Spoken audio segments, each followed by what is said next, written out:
Hi, my name is Melissa Hoffner. I'm the Director of Tutorial Services here at the University of Northern Colorado. I have served as director for over 20 years, and I'm excited to share with you the success of our peer tutors in transforming our undergraduate students into self-regulated learners and successful students here at UNC. To baseline our center's peer tutoring service effectiveness, we conducted an archived causal comparative research study targeting 7 semesters of first-time peer tutor use and frequency of use of our tutoring services. Specifically, we selected 7 separate archive semesters for observation from spring 2018 to spring 2021. In addition, we conducted a survey analysis of student satisfaction self-reporting for academic year 2020 to 2021. To begin, I'd like to briefly describe the theoretical framework that guides our program's peer tutoring and supplemental instruction services. Our theoretical framework consists of behavioral learning theory, cognitive learning theory, social independence theory, critical thinking skills theory, and adult transition theory to train our peer tutors and SI leaders as why we do what we do. In addition to our theoretical grounding, we teach our peer tutors and SI leaders on how to apply Bloom's taxonomy as our conceptual framework in their tutoring and SI sessions respectively.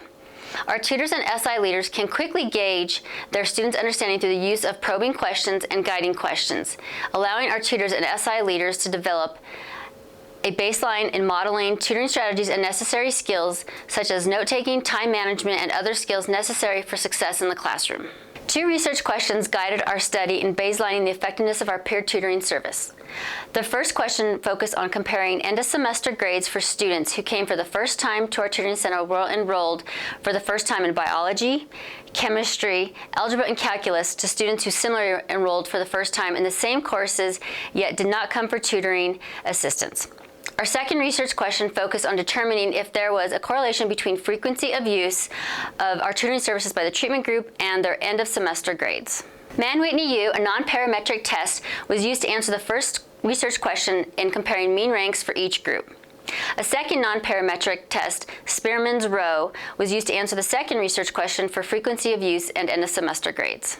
We controlled for gender, race, ethnicity, classification of the student, and full-time and part-time status to ensure that no statistically significant relationship was found between these variables and end-of-semester grades.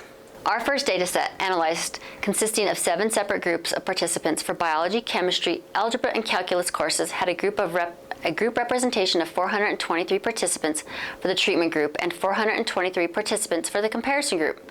Statistically significant differences were found over all 7 semesters for biology, chemistry 103, and calculus, with the treatment group outperforming the comparison group. For chemistry 111 and algebra, there was no statistically significant difference between the groups, but the mean ranks were closely represented for each group. Within the treatment group, frequency of use and end-of-semester grades for biology, chemistry, and calculus not statistically significant, yet the recorded number of letter grades A's, B's, and C's were high, with an average percentage of treatment group participants earning one of the letter grades at over 87% of the total number of letter grades earned. It is important to note that the pandemic interrupted the spring semester of 2020 and the following academic year, resulting in a dramatic drop of attendance at our campus and our tutoring center. Yet statistically significant differences were found between groups for biology and chemistry 103 in academic year 2019 through 2020, and for all 5 courses in academic year 2020 through 2021, where the treatment group outperformed the comparison group.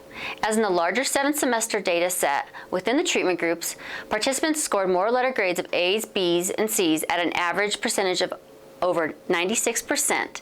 For all 3 data sets within the treatment group, no statistically significant difference was found between frequency of use and earned and end-of-semester grades, indicating that the number of times attending tutoring sessions was not significantly related to the grades earned by the participants, but that just coming to tutoring was enough to earn higher letter grades.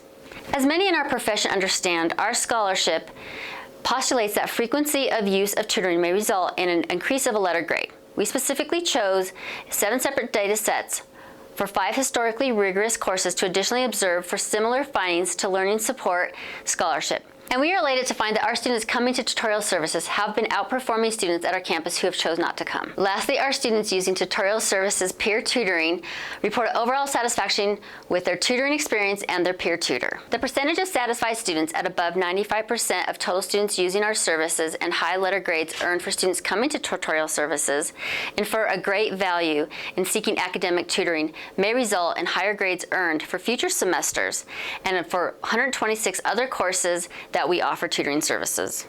Again, my name is Melissa Hoffner, Director of Tutorial Services at University of Northern Colorado.